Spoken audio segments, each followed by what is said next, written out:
Bonjour à tous, bienvenue dans ma chaîne Folly Teams pour cette vidéo qui clôture la saga création de mon marque-page. Aujourd'hui, je vais vous aborder l'histoire et l'origine du marque-page. Alors, le marque-page auparavant était appelé signet. Et oui, le terme s'est, on va dire, un peu modernisé et un petit peu plus parlant. Mais le signet, le terme signet, n'a pas pour autant disparu. Nous verrons tout à l'heure dans quel domaine il apparaît. Donc le marque-page, avec le nom de signet à roulette, apparaît en 1550 au Moyen-Âge, en Europe. Je ne suis pas arrivée à trouver exactement l'origine, je pense qu'il faut aller plutôt dans une bibliothèque, chercher dans des archives ou dans des encyclopédies. Hein. Mais si le sujet vous intéresse, si vous voulez que j'aille un petit peu plus loin, dites-me-le en commentaire, je verrai ce que je peux faire. Donc ce signet à roulette, en fait, a une forme cylindrique et il marque non seulement la page, mais il marque également le paragraphe où vous êtes arrêté.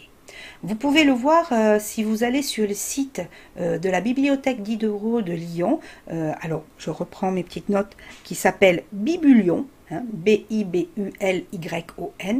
Vous verrez, c'est très bien expliqué et on le voit en images. Vers le XVIIe, XVIIIe siècle, il est de forme rectangulaire, plutôt en tissu ou en papier, ou encore en ivoire.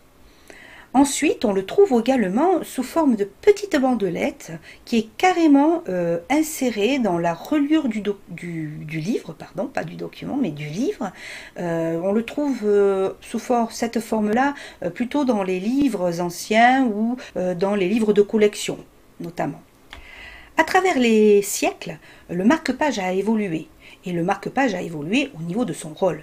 Il n'a plus un rôle uniquement de marque-page, mais il a un rôle, par exemple, de publicité pour les entreprises, où ils vous mettent, vous savez, au-delà du calendrier ou du stylo qu'ils vous offrent, ils vous offrent un marque-page avec le numéro de téléphone, le nom de la société ou encore le produit phare. Mais il a également un rôle de objet souvenir pour vous et moi, pour offrir aux convives lors d'événements familiaux tels que les baptêmes, les mariages, etc. Évidemment, on le retrouve également dans les salons du livre, pour chaque auteur qui le personnalise suivant l'ouvrage qu'ils ont réalisé.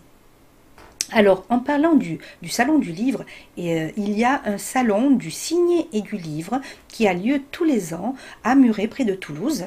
Donc, vous pouvez aller voir le site internet Labricot, L-A-B-R-I C-O-T, qui en parle très bien. Donc, il parle aussi des livres et des collectionneurs de marque-pages, car il y a de nombreux collectionneurs de signets ou de marque-pages et qui ont un nom très spécifique. Alors, je vais lire ma petite note parce que celui-là, c'est sûr, je ne vais pas vous le dire du premier coup. Ça s'appelle la signopaginophilie. La signopaginophilie. Donc, c'est une très jolie passion. Je l'ai découverte en surfant. Hein, et il y a de très très beaux marque-pages. Je vous invite à aller voir tous ces sites internet et tous ces blogs sur le sujet. Ils sont nombreux. Voilà. Un peu d'histoire et d'origine sur le marque-page. J'espère que cette petite aparté vous aura plu. Et pour conclure, je dirais que le marque-page n'est pas prêt de disparaître, puisqu'aujourd'hui, juste pour finir, on le retrouve dans le domaine informatique.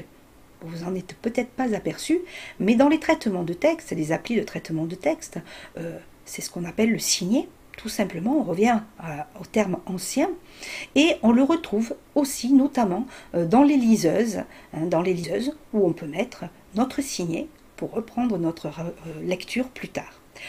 Voilà, sur ces derniers mots, je vous remercie de m'avoir écouté. J'espère vous voir nombreux pour la prochaine vidéo qui sera totalement différente de celle-ci. Et je vous dis à très très très vite et je vous embrasse. Bisous.